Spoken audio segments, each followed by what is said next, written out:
buenas tardes, licenciada. Mi nombre es Luis Ronaldo Moreira Lor. Pertenezco a la Universidad Técnica de Manabí, primer semestre de Psicología paralelo B.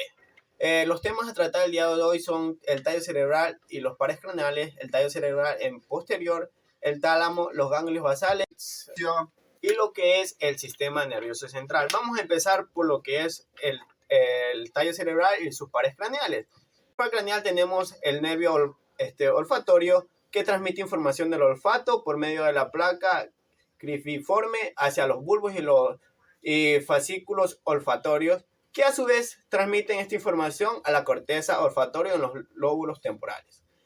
Como segundo par craneal tenemos el nervio óptico, que agrupa a más de 1 millón de fibras nerviosas que trasladan mensajes visuales.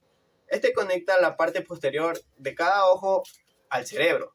El daño de este nervio puede causar la pérdida de la visión. Tercer par craneal tenemos el nervio oculomotor. Tiene una función motora parasimpática. Es uno de los nervios que controla el movimiento ocular y es responsable del tamaño de la pupila, siendo esta función parasimpática. El nervio troclear es el cuarto par craneal. Es un nervio puramente motor. Es responsable por entregar estímulo deferente al músculo oblicuo superior. Y por el quinto par craneal es el nervio trigémino. Es de la masticación, por ello, al inervar a los músculos principales de la apertura y el cierre de la boca, la masticación, el habla y cierto modo la respiración entran en una relación con este nervio. Por lo consiguiente, el nervio abducens, también llamado nervio motor ocular externo, ayuda a mover el ojo hacia los lados, en dirección a la sien, que este es el sexto par craneal. El séptimo par craneal tenemos el nervio facial. Lleva información entre el encéfalo y los músculos de las expresiones faciales como sonreír y fruncir el ceño, algunos músculos del maxilar y los músculos de los huesecillos del oído medio. El vestibulocliar, octavo par craneal, es el nervio auditivo, responsable del equilibrio y la función auditiva. Es un nervio aferente de tipo sensorial. Como noveno par craneal tenemos el glusofaringio. Ayuda a mover los músculos de la garganta y lleva la información de la garganta, las amígdalas y la lengua al cerebro. Décimo par craneal es el nervio vago. Produce el reflejo de la tos, la deglución o el vómito. Además, tiene gran importancia en el sistema digestivo, ya que coordina el movimiento del esófago y el intestino, así como los órganos viscerales. Es importante también en la sensación gustativa e identificación de sabores. El nervio accesorio es el par craneal decimoprimero, que permite la fonación y los movimientos de la cabeza y los hombros. Su origen real está ubicada en los núcleos ubicados en el bulbo raquídeo y la médula espinal, respectivamente. El hipogloso, como último pero no menos importante, es un nervio motor que controla los músculos de la lengua que posibilitan el habla y la deglución. El siguiente tema a tratar es el tallo cerebral posterior. El tallo cerebral tiene 3 funciones. 1. Actúa como conducto para las vías ascendentes y descendentes que conectan la médula espinal con las diferentes partes de los centros superiores en el prosencéfalo. 2. Contiene centros de reflejos importantes asociados con el control de la conciencia. Y por último, contiene los más importantes núcleos del tercero al par craneal. Número 12. La superficie posterior del puente se halla oculta a la visión por el cerebro, que forma la mitad superior del piso del cuarto ventrículo y tiene una forma triangular. La superficie posterior está limitada a los lados por los pedúnculos cerebelosos superiores y aparece dividida en mitades simétricas por un surco medio. En posición lateral a este surco existe una elevación alargada. La eminencia medial, que está limitada lateralmente por un surco y el surco limitante. Vamos al tercer tema. El tálamo está constituido por una complicada colección de células nerviosas que se sitúan en los centros del cerebro y que están interconectadas.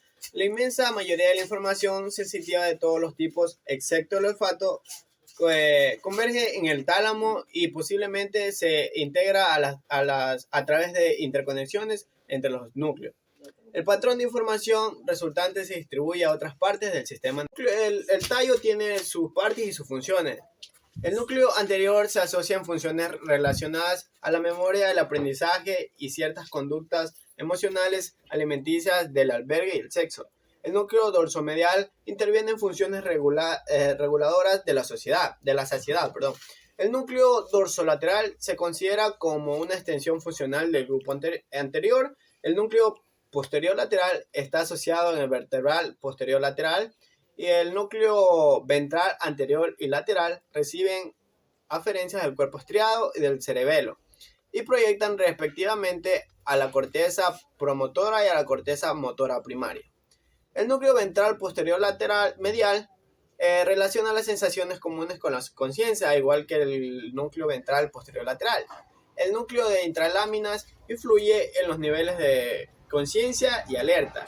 El núcleo de la línea media aún está desconocida y el cuerpo geniculado medial ayuda o tiene que ver con la audiovisión. El cuerpo geniculado lateral tiene que ver con la información visual procedente del campo visual opuesto. Los ganglios basales, como cuarto tema, desempeñan un importante papel en el control de la postura y el movimiento voluntario. Al contrario de muchas otras partes, el sistema nervioso relacionados con el control motor, los ganglios basales no tienen conexiones ciertas de entrada o de salida con la médula espinal. Los ganglios basales tienen asimismo sus partes y sus funciones, que es el núcleo caudado, es una grasa en una forma de sustancia gris que estrechamente relacionado con el ventrículo lateral. El núcleo lenticular es una masa de sustancia gris en forma de cuña amplia, base convexa, está dirigida lateralmente y cuya punta se halla dirigida medialmente. El núcleo amigdalino está situado en el lóbulo temporal, cerca del uncus. Se considera que el núcleo amigdalino forma parte del sistema límbico.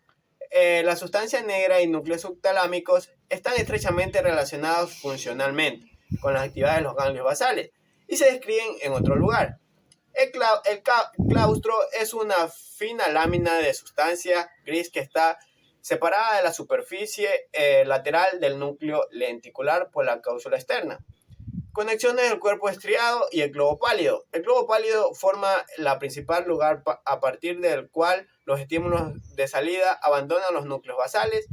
La función de los ganglios basales se hallan unidos entre sí y conectados con muchas regiones diferentes del sistema nervioso mediante un número de neuronas muy complejo. La información se integra dentro del cuerpo estriado y el flujo de salida vuelve hacia atrás a las áreas citadas anteriormente. Como último tema tenemos el sistema nervioso central, tal vez más complicado. El cerebro se divide por dos hemisferios, que el izquierdo y el derecho. Aquí encontramos la fisura del cirio o también conocida fisura lateral. Aquí encontramos lo que es la fisura de Rolando, la fisura central. Cerca del lóbulo occipital encontramos la fisura calcarina o también conocida como fisura paroccipital. El cerebro se divide en 4 lóbulos, como lo podemos ver aquí, que es el parietal, occipital, temporal y frontal. En la frontal encontramos el área 4. Esta ejecuta el movimiento. Si ocurre una lesión en esta área, puede producir la hemiplegia, cuadriplegia o paraplegia. Luego encontramos el área 6. Esta planifica los movimientos. Si ocurre una lesión en esta área, puede producir una apraxia constructiva. En el área 8, que es la coordinación de los movimientos, si ocurre una lesión puede producir un trastorno de mirada fija. Lo que es el área 9, 10, 11 y 12 permite y ejecutan las actividades. Si ocurre una lesión en estas áreas puede producir amnesia, problemas de depresión, dificultad de atención, pseudodepresión, retardo mental y cuidado de la apariencia personal. Encontramos el área 24, este es el movimiento conjugado de los ojos. Si ocurre una lesión en esta área, puede producir una apraxia visual. En el área 44 y 45, que estas permiten el lenguaje hablado, si ocurre una lesión, pierdes el habla, pero sí puedes entender. También puedes tener dificultad al hablar, tragar o glutir. Lo que es el lóbulo parietal, encontramos las siguientes áreas, que es la 3, la 2 y el 1. Estas se originan en la sensibilidad del cuerpo, menos el olfato. Si ocurre una lesión en estas áreas, puede producir una agnosia táctil, agnosia digital y pérdida cienciagnosia. Luego encontramos las áreas 5 y 7. Estas se ubican donde el cuerpo permite el reconocimiento del esquema corporal originando los espacios y originancios entre personas. Si ocurre una lesión en esta área, puede producir una desorientación de izquierda a derecha o también una agnosia óptica, que es la incapacidad de poder realizar movimientos de un objeto.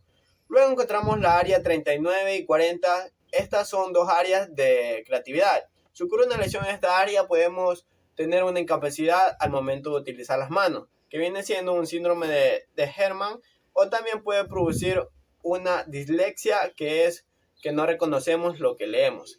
El área 43, en esta misma, permite reconocimiento de los sabores. Si ocurre una lesión, puede ocurrir una agenosia, que es la pérdida del sentido del gusto. Por último, el lóbulo occipital, que lo encontramos aquí en esta imagen, el área 17, se encarga en la pensión de los estímulos. Puede producir una ceguera completa en el cortical si hay una lesión. En el área 18 se encarga el análisis de la información visual, que si hay una lesión puede producir el no reconocimiento de nuestros familiares. Y el área 19 integra el resto de la información de los hemisferios. El lóbulo temporal, para terminar. Encontramos el área 20, 21, 22, que se encarga de la memoria general al segundo plazo. Estas tienen que ver con el Alzheimer, que es un tipo de demencia.